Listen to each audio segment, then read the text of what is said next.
Have you ever looked at someone you love, perhaps your mother, your grandfather, or a dear lifelong friend, and noticed something quietly changing?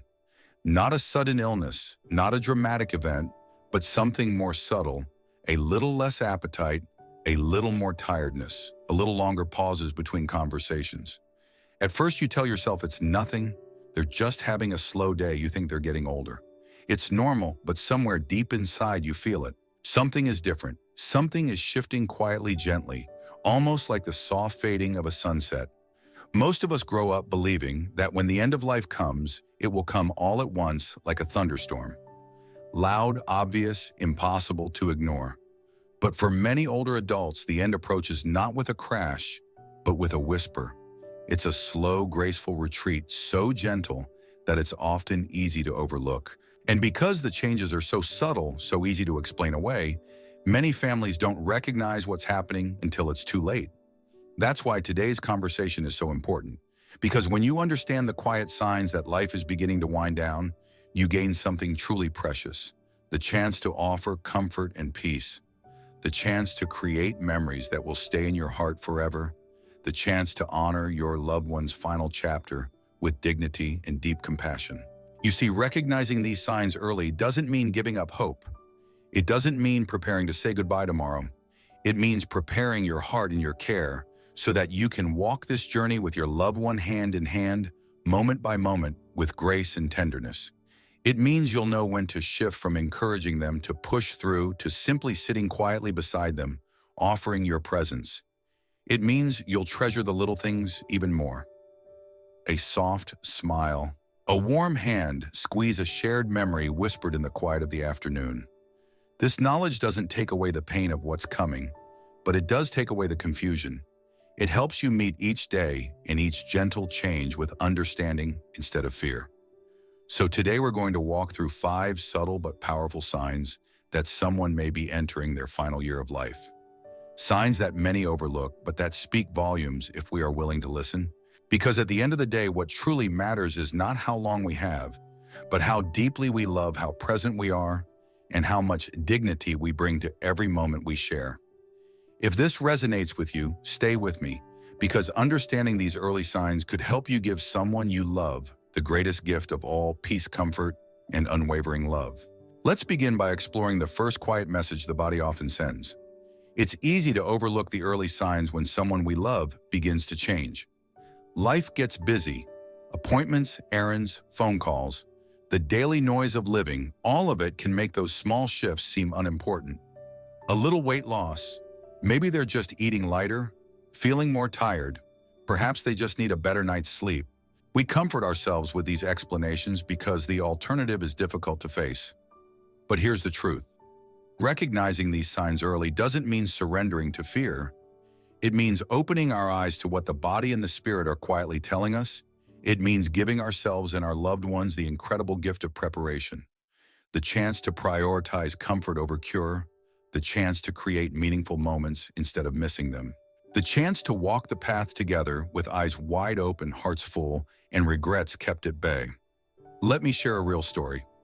A few years ago, a woman named Margaret began to notice that her father, Thomas, wasn't quite himself. Thomas had always been energetic, a man who loved gardening, who took pride in mowing his lawn every Saturday morning. But over time, Margaret noticed little things. The lawn stayed uncut a little longer. Meals that he once enjoyed were left half-eaten. He started skipping their Sunday brunches, saying he was just too tired. At first, Margaret brushed it off.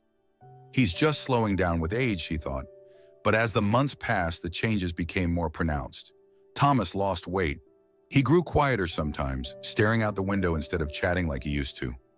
Eventually, even short walks to the mailbox became exhausting for him. Because Margaret finally recognized these subtle changes, she was able to step in with love rather than alarm. She helped arrange for a home nurse to visit. She made their time together less about activity and more about connection. Looking at old photo albums, sharing stories, sitting together in the sunlight. When Thomas passed peacefully several months later, Margaret carried no regrets. She had been present. She had honored his final months with dignity, peace, and love. Recognizing these signs early doesn't stop the journey from unfolding, but it changes how we walk it. It helps us shift from trying to fix what cannot be fixed to embracing each precious moment, to being fully there for someone when they need us most. It's not about saying goodbye too soon. It's about saying, I'm here while we still can. Now that we understand why awareness matters so deeply, let's take a gentle step into the first quiet sign the body often shares with us.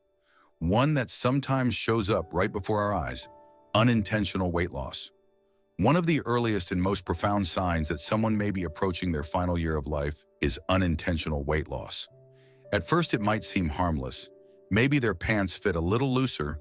Maybe you notice their belt needs another notch. Maybe their favorite sweater hangs differently across their frame. It's easy to dismiss. They're just eating less because they're not as active, we tell ourselves. They're getting older. Their metabolism is slowing down. But when weight loss happens without any effort, without dieting, without trying, it often signals something deeper. You see, as the body begins to slow down its ability to absorb nutrients, declines. The digestive system may not work as efficiently. The muscles begin to waste away. The body's natural drive to eat, triggered by hormones like ghrelin, fades. It's not just about calories, it's about the body recognizing at a deep and primal level that it no longer needs or can no longer process the energy it once did. Loss of muscle mass in particular has serious consequences. It reduces strength. It makes walking, standing, and even sitting upright harder. It weakens the immune system, leaving the body more vulnerable to infections. And when weight loss is combined with reduced appetite and energy, it paints a clear picture. The body is beginning its gentle retreat. Let me share a real-life story. Frank was a strong, proud man in his early 80s. For most of his life, he had worked with his hands repairing cars, building cabinets, tending a large vegetable garden behind his house. Even into his later years, Frank took pride in fixing things around the house and cooking big Sunday meals for his grandchildren. But then the changes began. First, it was the food. The giant plates he used to enjoy became half-eaten meals. He started pushing food around the plate more than eating it. Margaret, his daughter, noticed that the refrigerator stayed unusually full. Groceries that once disappeared in a few days lingered untouched. Over the months, Frank's clothes started looking baggy. His belts needed tightening. Neighbors commented on how thin he was looking, and yet Frank never mentioned feeling sick. He simply said he wasn't that hungry anymore. Margaret gently encouraged him to eat more, cooked his favorite dishes, bought protein shakes, but the weight loss continued. It was heartbreaking for her to watch the man who once lifted heavy engines with ease now struggling to climb a few stairs. Because Margaret recognized the significance of Frank's weight loss, she was able to shift her focus. Instead of urging him to eat like before, she focused on comfort. Soft, easy-to-eat meals, hydrating drinks he enjoyed, quiet, meaningful time together without the pressure of just one more bite. In doing so, she honored the natural rhythm of Frank's body, allowing his final months to be filled not with stress over eating, but with love, respect, and peace. Significant weight loss is not just about physical appearance. It's a profound message from the body whispering that it is preparing for a slower pace, a different kind of journey. And when we listen, truly listen, we can respond with the kind of compassionate care that makes all the difference. As we've seen, the body often speaks first through subtle physical changes, like weight loss. But just as powerfully, it speaks through profound fatigue, a deep weariness that we'll explore together next. As we continue to listen carefully to the body's quiet messages, another powerful sign often appears alongside or shortly after weight loss: profound fatigue and weakness. This isn't the ordinary tiredness that comes from a busy day. It's not something a good night's sleep can fix. It's a deep, all-consuming exhaustion that seems to settle into the bones, leaving even the simplest tasks feeling monumental.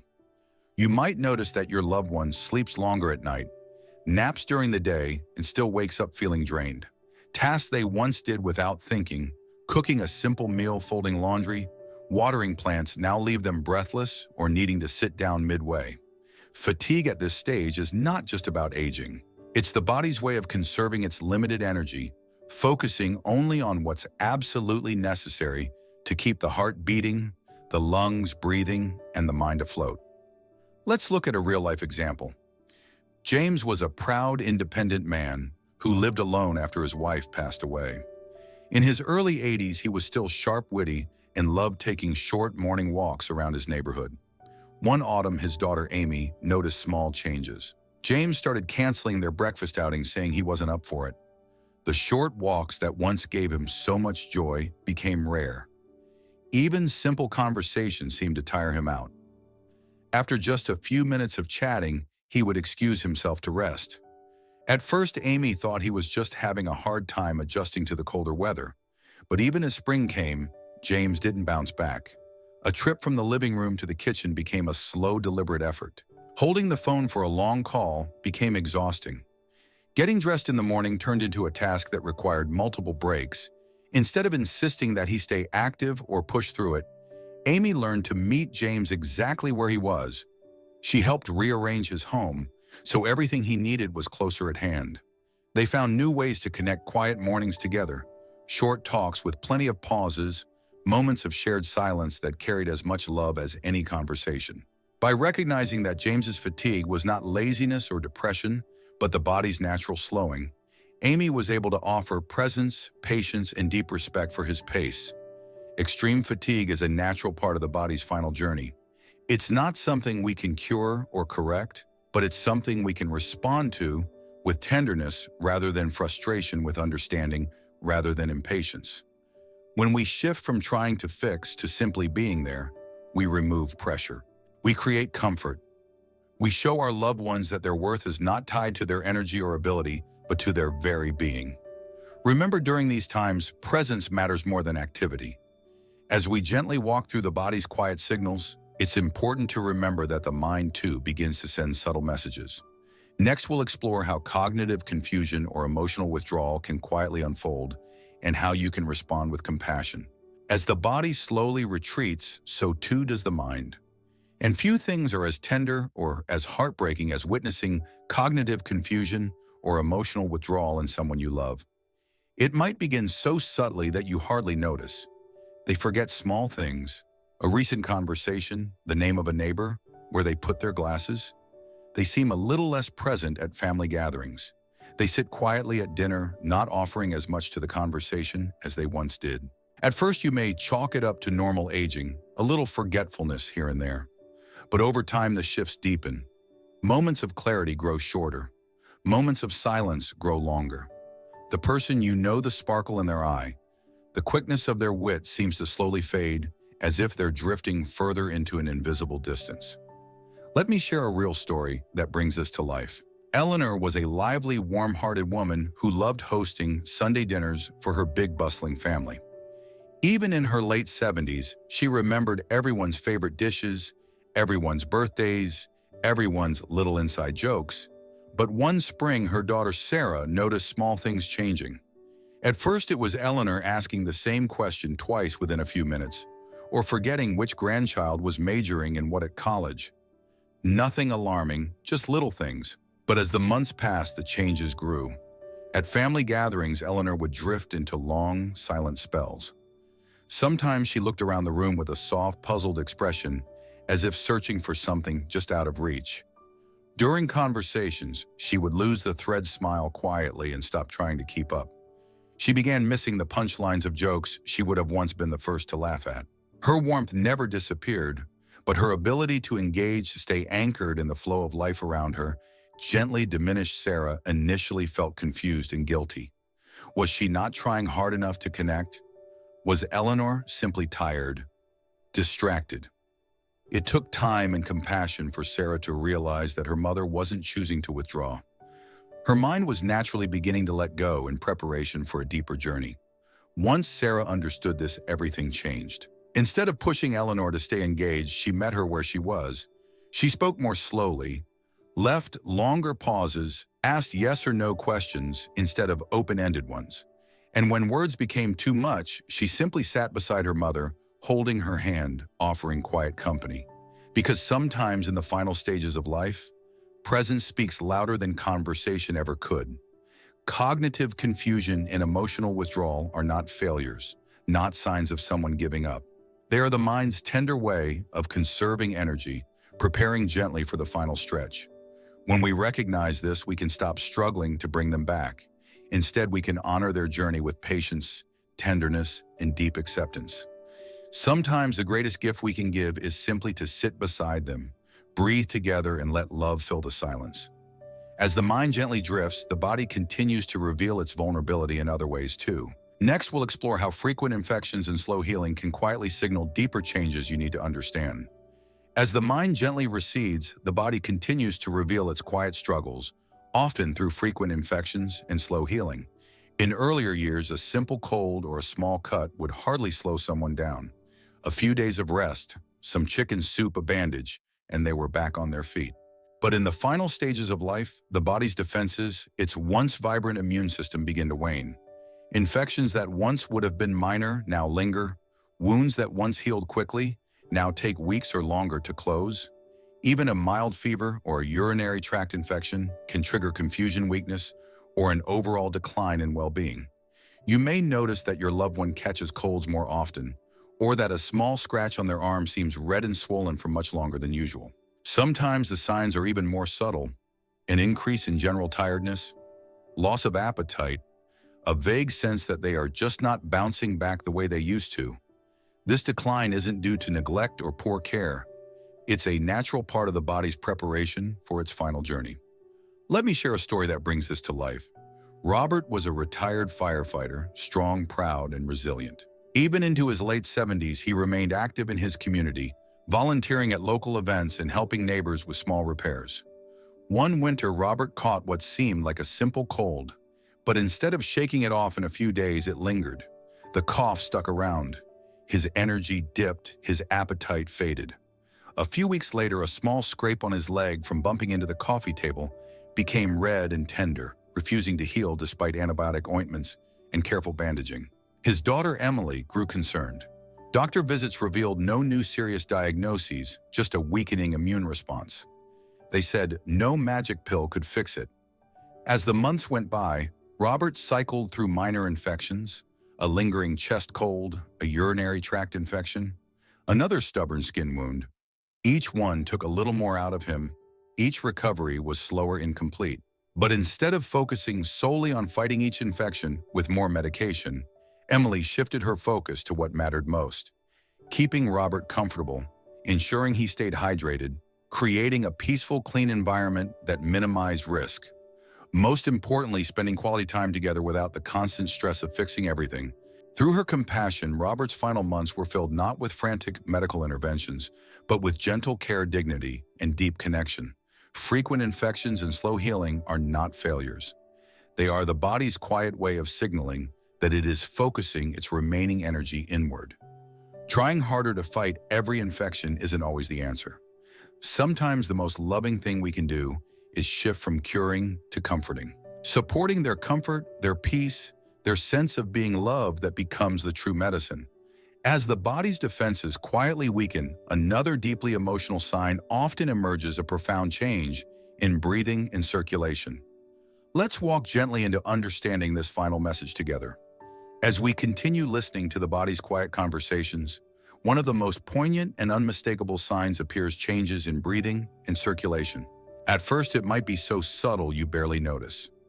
A slightly shallower breath, a longer pause between inhales, a sense that they seem more winded after even the smallest effort. Over time, the changes grow clearer. Breathing may become irregular, alternating between fast, shallow breaths and longer pauses. This pattern, known as Cheney-Stokes respiration, is common in the final months or weeks of life. It's the body's natural way of slowing down, adjusting to the reduced need for oxygen as the systems quietly prepare for rest. You might also notice physical signs: hands and feet growing cooler to the touch, skin becoming pale or taking on a bluish tint, especially around the fingertips or lips, a persistent cough or a faint gurgling sound when breathing, often caused by fluid buildup in the lungs. These are not random events. They are the body's final tender efforts to conserve energy, focusing on the most essential functions for as long as possible. Let's bring this closer to the heart with a real story. Helen was a spirited woman who loved to laugh, the kind of laugh that filled a room and made everyone feel lighter. Even into her 80s, she had a spark that lit up family gatherings and bridge club afternoons. But as time moved on, her daughter Lisa began noticing small changes. Helen needed more pillows at night to prop herself up.